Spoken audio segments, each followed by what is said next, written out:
so much for joining me back here. Today we're going to do a video all about my biggest disappointments, I guess, of 2022. My least favorite books from this past year. There are a couple weeks left in the year. Of course, a couple of books could maybe be added to the end of this list. I don't anticipate that to happen, but I guess you never really anticipate to read something you don't like in the first place. I don't anticipate this book or this list to be that long. Looking back, I don't really remember that many books that I didn't really like.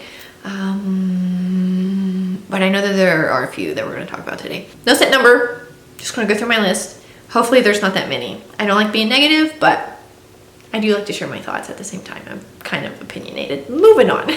First up, I have a children's book that I read with my son. I have Alice's Adventures in Wonderland by Lewis Carroll.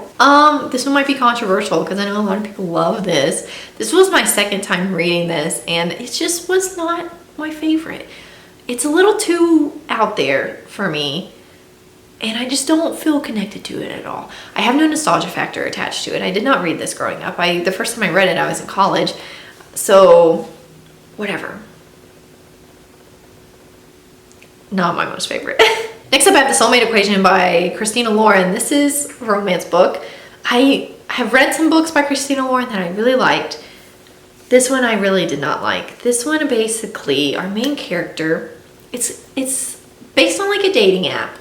Kind of like Tinder, I guess, but it's based on DNA. So you give them a sample, I think it's like a spit sample or something like that, like 23andMe or something like that.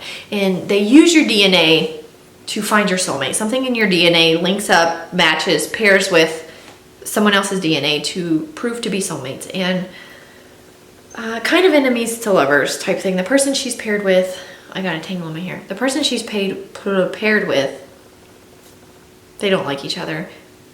But according to their DNA, they're soulmates. Concept, really cool. Execution, I didn't really care much for. This was the last Christina Lauren book I read this year because I did not like this one, but I want to give them another chance. Because looking back at my reads of the year, I did enjoy some of the other ones that they wrote.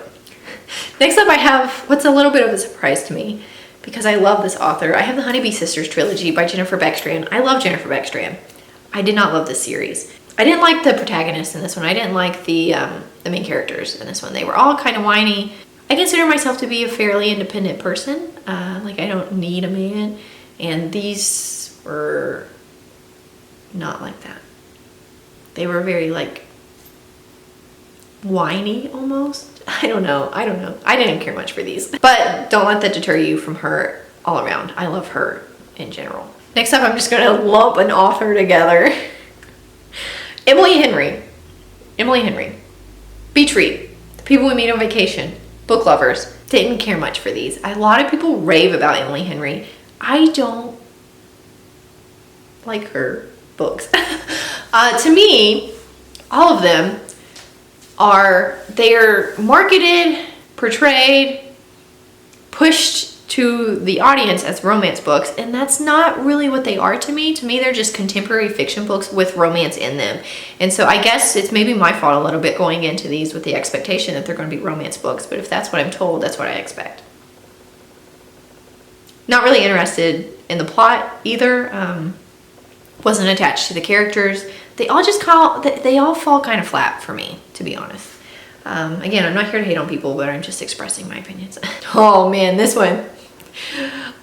Second First Impressions by Sally Thorne. I loved The Hating Game by Sally Thorne. It is the romance book that got me into romances this year, into rom-coms. My first one. It was on my favorites list. I made a video of favorites. It was on that video. This one, on the other hand, did not like it. Again, I didn't like the main characters in this one. Our main character works at a nursing home, kind of old lady-ish, which is fine. I'm an old lady at heart. I'm a very old soul, I think. Main male protagonist is like this tattoo artist with a rich dad. His dad actually owns the nursing home facility. It's not a nursing home. It's like a retirement facility. Each resident has their own house, that type of thing, but they all live in a community. His dad owns it, and he's kind of forced to work there, and so they meet, they work together. She's kind of his boss. It's boring. I didn't care for the characters, didn't care for the plot. Thought about DNFing it, but I was listening to it on audiobook and didn't have anything else to listen to at the time. Otherwise, I probably would not have finished it. I might not even have any more. Oh yeah, I do. All right, I got one more. Go Hex Yourself by Jessica Clare. Didn't like this one either. Had potential to like it, ended up not liking it. Basically, romance book, witches, warlocks, that type of thing, wizards, whatever you want to call them. She answers a help wanted ad in the newspaper for like an assistant. She goes there. It's a witch's ad, you know, a witch needs an assistant, but she doesn't really believe in magic yet, and so she's kind of having to be convinced that magic is real.